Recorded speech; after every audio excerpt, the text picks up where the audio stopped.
E aí galera da Lura-Língua, aqui é o Fabrício Carraro de novo e no vídeo de hoje a gente vai ver mais um verbo modal, que é o verbo must. Então vamos lá. Bom, voltando aqui, o verbo modal must. Mas primeiro vamos ver aquelas características principais que a gente já comentou anteriormente, né?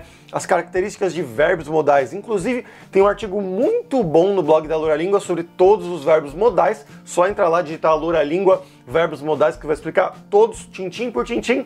Mas voltando aqui, esses dois pontinhos principais, que é uma característica de todos os verbos modais vão ter, é a primeira, que entre o verbo modal e o próximo verbo, porque o verbo modal ele funciona como auxiliar, né? Entre ele e o verbo principal, não vai ter o to. Então se você diz, por exemplo, eu quero ir, você fala I want to go. Então vai ter o to ali antes do verbo principal, que seria o verbo to go, o verbo ir. Se for um verbo modal aqui, como o verbo must, vai ser I must go. Então não vai ter nada ali no meio, não vai ser esse to. Então essa é uma das características.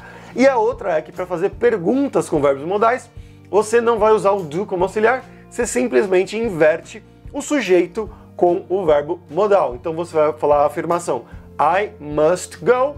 A pergunta seria must I go? Então você só inverteu o must com o sujeito aqui, nesse caso era o I, no caso eu. Mas afinal, o que significa esse verbo modal must? Ele vai indicar uma obrigação, um dever ou também uma suposição em alguns casos. E vai ser exatamente igual ao verbo dever em português. Então, usando esse mesmo exemplo que a gente estava falando do I must go, você pode dizer, por exemplo, I must go home soon. Eu tenho que ir para casa logo, em breve. Então, eu devo ir para casa logo em breve, né? Igual em português, você pode usar tanto o verbo dever quanto o verbo ter que, né? Eles são sinônimos nesse sentido de obrigação, mas tem também o sentido de uma suposição que a gente também usa em português, né? A gente usa o verbo dever, ele deve ser muito rico. Você pode falar em inglês exatamente aqui usando esse verbo modal must. Então, he must be very rich. Então, ele deve ser muito rico. Você está fazendo uma suposição, algo que você acha que ele deve ser.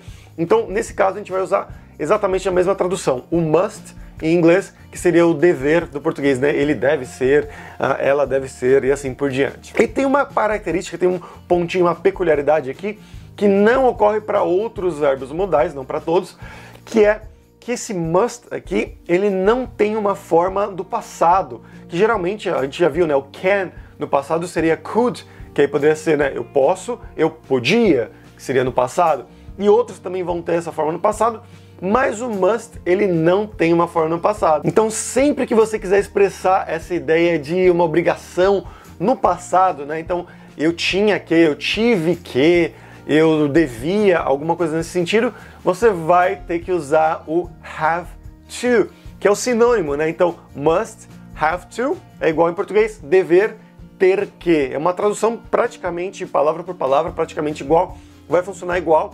Então quando você for falar no passado, você vai ter que usar sempre o have to. Então um exemplo aqui, I had to go home earlier. Então eu tive que ir para casa mais cedo.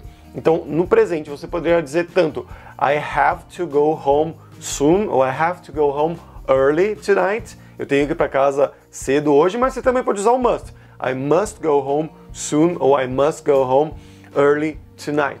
No presente não tem a menor diferença.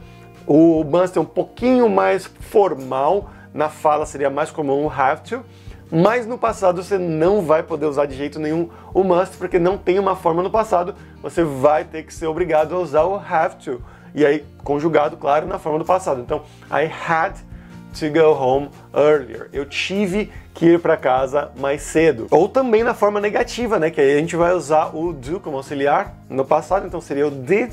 Então, I didn't have to do it, but I did it anyway. Então eu não tinha que fazer isso, mas eu fiz isso da mesma maneira, da mesma forma. Então, I didn't have to do it. Eu não tinha que fazer. Você não vai poder usar I didn't must. Não, você não vai poder, como está no passado, você vai usar o have to e não o must.